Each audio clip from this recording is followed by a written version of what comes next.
Welcome to Mimi Stories 256. Please like, subscribe, and comment. Like means support. Let's continue with our next chapter of The Price of Her Belonging.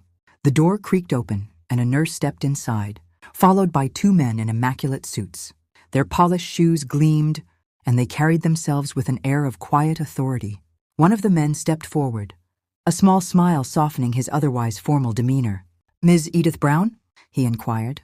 Edith stood, clutching Adoria's hand. "Yes, that's me," she answered cautiously. The man nodded. "We are here on Sir George's orders to escort you. The car is ready." For a moment, Edith couldn't breathe. Relief washed over her like a wave, and her knees nearly buckled. She looked down at Adoria, who stared up at her with wide, hopeful eyes. "They came, Mama," she whispered, her voice filled with wonder. "Yes, darling," Edith said, her voice breaking as a smile spread across her face. "They came." It was as though life had returned to their weary bodies. Smiles blossomed on their faces, tears of relief glistening in their eyes.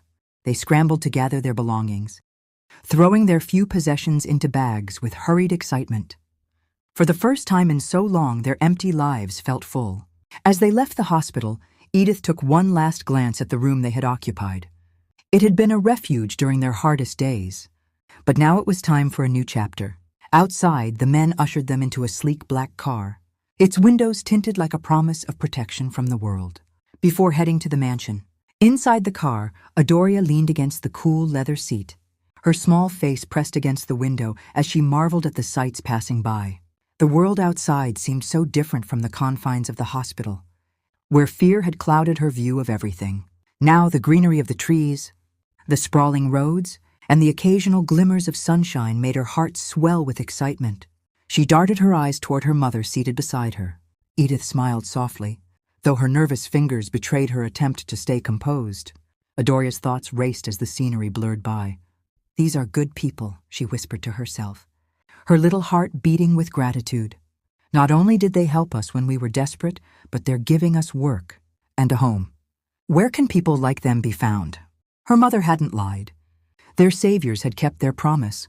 For the first time in weeks, Adoria felt the spark of hope rekindle in her chest. As the car approached their old house, Edith turned to her daughter, her voice firm but affectionate. "Adoria, listen to me," she began, her tone full of a mother's love and wisdom. "You must always remember to be respectful and obedient. These people have opened their home to us, and we need to show them that they made the right choice. Be helpful to Miss Jenny, learn to listen, and mind your manners. Speak when spoken to, but don't interrupt. Do you understand, my dear?" Adoria nodded earnestly, her eyes shining with determination. Edith continued, her voice gentle but resolute. "Be grateful, even for small things. Always say thank you. And most importantly, never forget who you are. You're my daughter, a strong, clever, kind-hearted girl. Let them see that. You'll make me so proud, Adoria."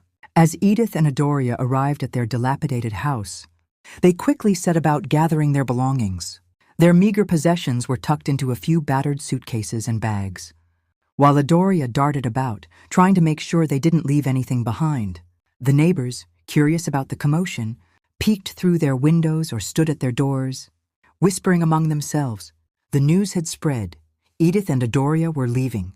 Adoria glanced up at her mother, her hands gripping a bag tightly.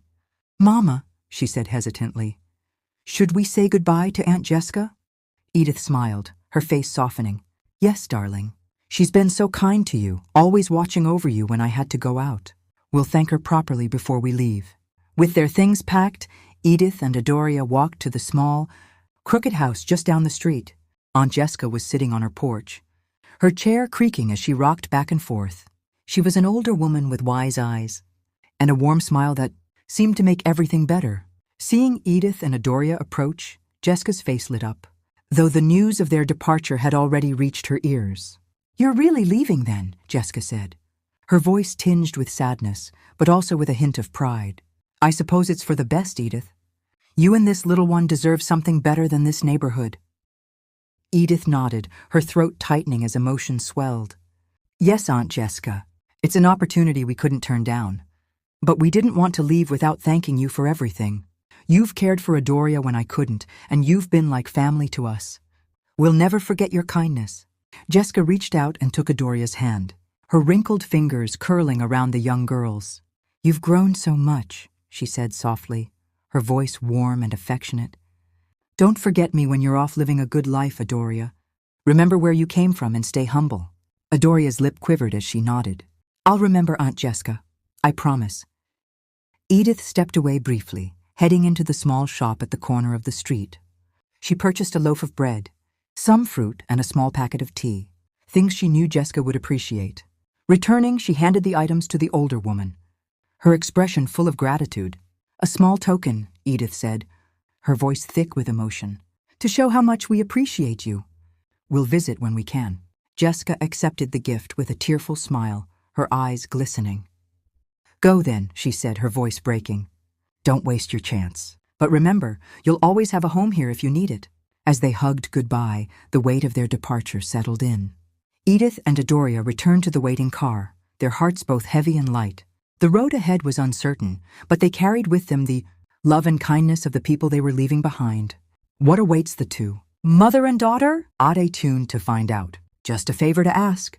Please like. A comment gives me more energy to continue posting. And subscribe. Tell me whatever you think. It's an episode-based story, so tell me what you want to come next.